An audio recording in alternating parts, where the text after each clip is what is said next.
আপনারা লক্ষ্য করেছেন যে কি উদ্দেশ্যে আমরা এখানে উপনীত হয়েছি।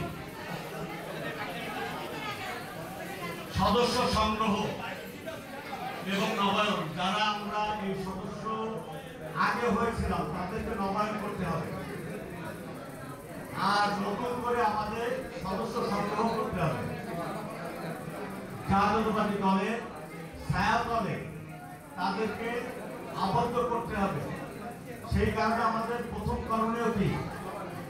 আমাদের প্রথম করণীয় হচ্ছে যারা জাতীয়তাবাদী দল বিএনপি ভালোবাসে, যারা এই দলকে মনে প্রাণে ধারণ করে, বিগত 17 বছর যারা বলতে পারে নাই, তারা ভালোবাসতো কিন্তু বলতে পারত না, ভয় দেয়া কদনা ভয় ছিল।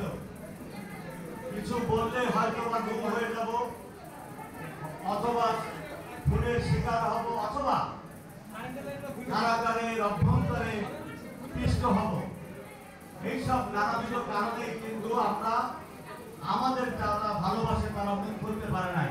কিন্তু এখন মুক্ত বাতাস, স্বৈরাচার শেখ হাসিনা বাংলাদেশ থেকে তার 300 এমপি সহ পালিয়ে গেছে,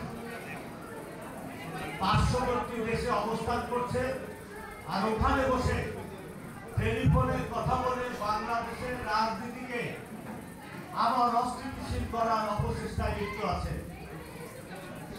আসলে এই অপচেষ্টা করে তো কোনো লাভ নাই। বাংলাদেশের আপামর সর্বসাধারণ তাদেরকে প্রত্যাখ্যান করেছে।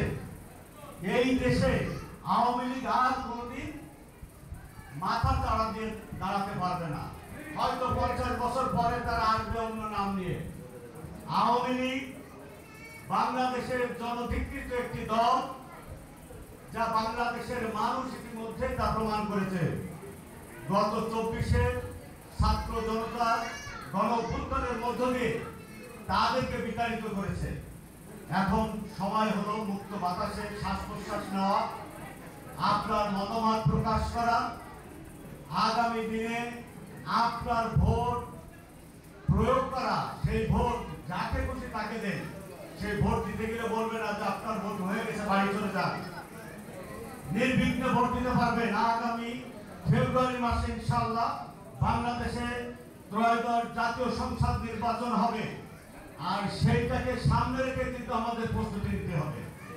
ওই প্রস্তুতির একটা অংশ কিন্তু আজকে সদস্য সংগ্রহ এবং নবায়ন কর্মসূচি। আমরা প্রতিটা ঘরে ঘরে যে যদি আমাদের সদস্য সংগ্রহ করি, যারা নবায়ন করেছিল তাদের নবায়ন করি, তাহলে মানুষের কাছে একটা মেসেজ আপনারা পৌঁছে দিতে পারবেন। সেটা কি?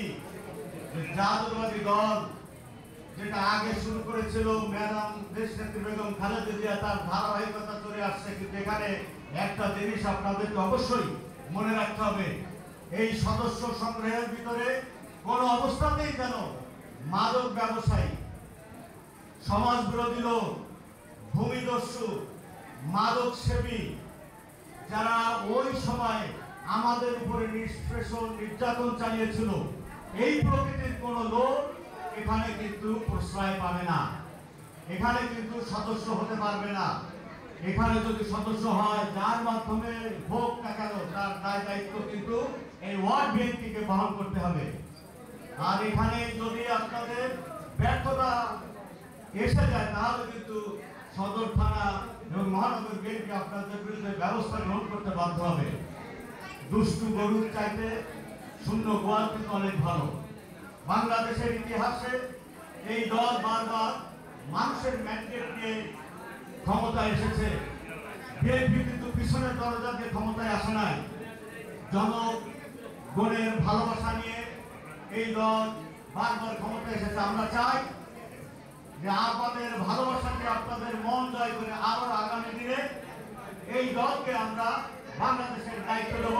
আমাদের নেতা তারেক রহমান বাংলাদেশে ফিরে আসবে এবং এসে আমাদেরকে নেতৃত্ব দেবে এবং বাংলাদেশের দায়িত্ব গ্রহণ করবে। এটা আমাদের আশা এবং আল্লাহ রাব্বুল আলামিন ইনশাআল্লাহ কবুল করবে, যদি আমরা সঠিক পথে চলি এবং সঠিকভাবে মানুষের দুয়ারে যেতে পারি। সকলকে ধন্যবাদ জানাবো।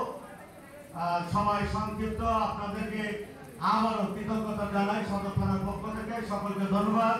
বাংলাদেশ জিন্দাবাদ, বাংলাদেশ জাতীয়তাবাদী দল জিন্দাবাদ, শহীদ জিয়া অমর হোক, আপসীন দেশ নেত্রী বেগম খালেদা জিয়া জিন্দাবাদ, আমাদের আগামী রাষ্ট্রনায়ক তারেক রহমান ইনশাআল্লাহ জিন্দাবাদ। সকলকে ধন্যবাদ। আসসালামু আলাইকুম।